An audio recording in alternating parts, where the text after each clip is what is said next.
Halo para pendengar semua, pernah nggak sih Anda ngerasa, ya agak frustrasi gitu dengan cara kedokteran kita sekarang ini nangani penyakit kronis? Yang umum-umum itu loh, penyakit jantung, terus kanker, diabetes tipe 2. Kayaknya kok kita seringnya baru gerak kalau penyakitnya udah em, lumayan berkembang ya, udah agak jauh gitu. Bener nggak? Nah, hari ini kita mau coba bedah nih satu konsep yang menurut saya revolusioner banget. Ini dari bab 2 buku Outlive, namanya kedokteran 3.0. Ini bukan cuma istilah keren doang loh ya, tapi benar-benar soal geseran cara mikir kita, soal kesehatan, soal umur panjang. Apalagi di zaman penyakit kronis gini. Yuk, kita dalamin bareng. Betul sekali. Penting banget buat kita lihat kalau kedokteran itu ya terus berevolusi ya kan? Nggak statis. Pendekatan yang dominan sekarang, sebut aja kedokteran 2.0, itu emang hebat banget buat kasus-kasus akut. Aku tuh maksudnya yang mendadak gitu ya, kayak infeksi. Iya, bener. Infeksi bakteri, patah tulang, atau serangan jantung yang tiba-tiba. Nah, di situ kedokteran 2.0 jagoannya. Tapi, sumber yang Anda kasih ini bilang kalau pendekatan ini tuh ya kurang optimal gitu. Kurang optimal buat ngadepin tantangan kesehatan terbesar kita sekarang. Penyakit kronis yang munculnya pelan-pelan. Penulisnya bahkan ngasih julukan keren, 4 penunggang kuda. Wah, apa aja tuh? Itu merujuk ke penyakit kardiovaskuler, terus kanker, penyakit neurodegeneratif kayak Alzheimer gitu, sama diabetes tipe 2 dan masalah metabolik lainnya yang nyambung ke situ. Oke, menarik. Jadi sebelum 2.0 yang udah ilmiah, ada 1.0 ya? Yang kayak zaman Hippocrates gitu? Lebih ke observasi, feeling gitu ya? Betul, lebih ke pengamatan, intuisi, belum seketat sekarang pembuktian ilmiahnya. Itu lahirnya kedokteran 2.0. Saya suka analogi di buku itu. Katanya, kedokteran 2.0 itu jago banget nangkep telur yang udah keburu jatuh dari gedung. Maksudnya? Ya, ngobatin penyakit pas udah muncul gitu. Tapi, kurang jago buat cegah telurnya jatuh dari awal. Gimana? Kena nggak? Kena banget pas itu analoginya. Dan disitulah keterbatasan kedokteran 2.0 mulai kelihatan jelas kalau kita ngomongin penyakit kronis. Pertama, yaitu tadi, fokus utamanya cenderung ke pengobatan setelah ada diagnosis. Jadi intervensinya sering telat. Seringnya gitu. Contoh paling gampang ya diabetes tipe 2. Kita seringnya baru ngeh, baru bener-bener waspada dan agresif ngobatinnya pas gula darah puasa udah lewat batas diagnosis. Padahal proses kerusakannya udah jalan lama sebelumnya ya. Banget. Bisa jadi udah dari fase prediabetes atau bahkan lebih awal lagi pas baru ada resistensi insulin, tapi belum terdiagnosis. Terus yang kedua, ada kecenderungan kuat buat ngukur sukses itu dari lama hidup, lifespan. Bukan kualitas hidup selama kita hidup itu, atau health span. Oh, jadi fokusnya nambah umur aja, tapi kualitasnya belum tentu gitu ya? Bisa jadi gitu. Hasilnya, kita mungkin sukses nambah beberapa tahun di ujung usia, tapi tahun-tahun itu dihabisin dalam kondisi sakit atau banyak keterbatasan. Penulisnya nyebut ini dekade marginal. Jadi pertanyaan juga ya, itu sukses apa bukan? Tergantung kita lihatnya gimana kan? Ketiga, kedokteran 2.0 itu sangat bergantung sama hasil uji klinis besar. RCT itu loh, Randomized Control Trial, buat nentuin mana praktek terbaik. Ini penting sih, tapi hasilnya jadi kayak panduan satu ukuran buat semua.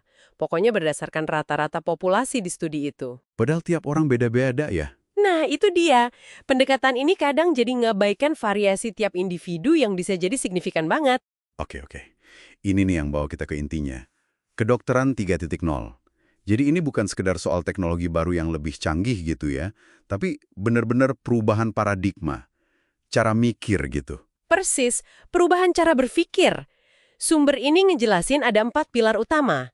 Yang pertama, dan ini mungkin yang paling beda banget ya, jadikan pencegahan itu strategi utama, jauh sebelum penyakitnya kedeteksi. Wah, gimana tuh maksudnya? Penulisnya pakai analogi Nabi Nuh. Dia bangun bahtera itu sebelum hujan datang kan? Bukan pas air udah mulai naik. Oke. Jadi proaktif banget ya, jangka panjang.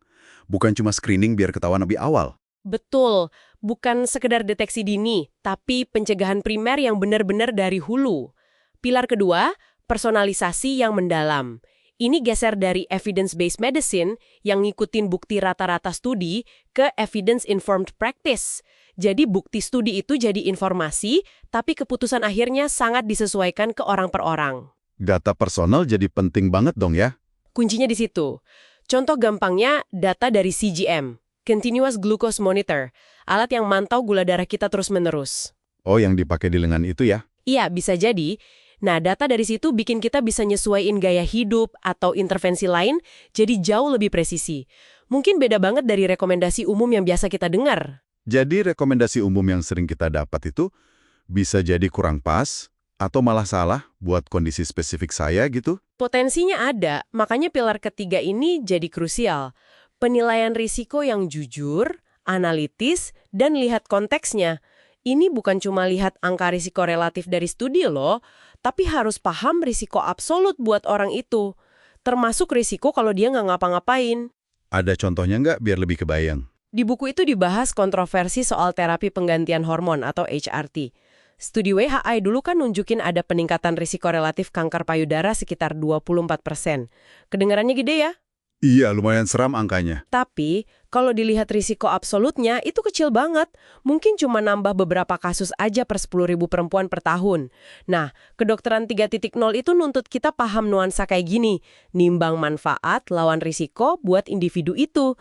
Tapi ini cuma contoh cara mikir soal risiko ya. Bukan berarti saya nyaranin pro atau kontra HRT loh ya. Oke, paham. Jadi lihatnya lebih dalam, lebih personal. Bener. Dan pilar keempat ini melengkapi semuanya. Fokus utamanya pindah ke health span, kualitas hidup. Bukan cuma lifespan, panjang umur. Tujuannya bukan cuma nambah tahun hidup, tapi nambah kualitas di tahun-tahun itu. Supaya kita tetap aktif, mandiri, bisa nikmatin hidup selama mungkin. Istilahnya kompresi morbiditas itu ya. Jadi masa sakitnya dipepetin di akhir aja. Tepat. Jadi periode sakit atau nggak berdayanya itu dibikin sesingkat mungkin cuma di bagian paling akhir hidup kita. Idealnya gitu. Bukan bertahun-tahun sebelumnya udah mulai menurun. Oke, jadi implikasinya buat kita semua gimana nih? Buat pendengar yang pengen hidup lebih sehat, lebih panjang umur, kedengarannya kok kedokteran 3.0 ini nuntut kita jadi lebih aktif ya? Nggak bisa pasif aja. Tepat sekali. Nggak bisa lagi cuma jadi pasien. Anda dituntut buat aktif. Mesti cari informasi, paham data kesehatan Anda sendiri, punya tujuan kesehatan pribadi yang jelas, dan proaktif cari strategi pencegahan jangka panjang. Tentunya bareng sama dokter atau tenaga medis yang pikirannya juga udah ke arah sana. Ya, jadi kayak CEO buat kesehatan kita sendiri lah. Jadi CEO kesehatan sendiri ya? Keren juga. Jadi kedokteran 3.0 nih kayak ngasih peta jalan yang beda ya buat menua. Bukan cuma strategi bertahan hidup ngelawan penyakit, tapi lebih ke desain proaktif, biar kita bisa maksimalin vitalitas, kualitas hidup kita di tiap dekade. Strategi jangka panjang yang personal banget. Intinya yaitu pergeseran fundamental. Dari yang tadinya cuma bereaksi kalau udah ada penyakit, jadi arsitek kesehatan jangka panjang Anda sendiri, mengambil kendali atas faktor-faktor yang emang bisa kita pengaruhi demi masa depan yang lebih sehat gitu. Nah, sebagai penutup nih, coba kita bikin ini jadi lebih personal buat pendengar. Coba Anda renungkan deh, kalau Anda bisa ngerancang dekade-dekade terakhir hidup Anda nanti, biar tetap seaktif, semandiri, dan sememuaskan kayak pas Anda di usia paruh baya atau puncak produktif Anda. Kira-kira langkah konkret apa yang dasarnya dari prinsip kedokteran 3.0 yang barusan kita obrolin ini, yang mungkin perlu Anda pertimbangkan buat diambil mulai hari ini? Coba dipikirkan ya.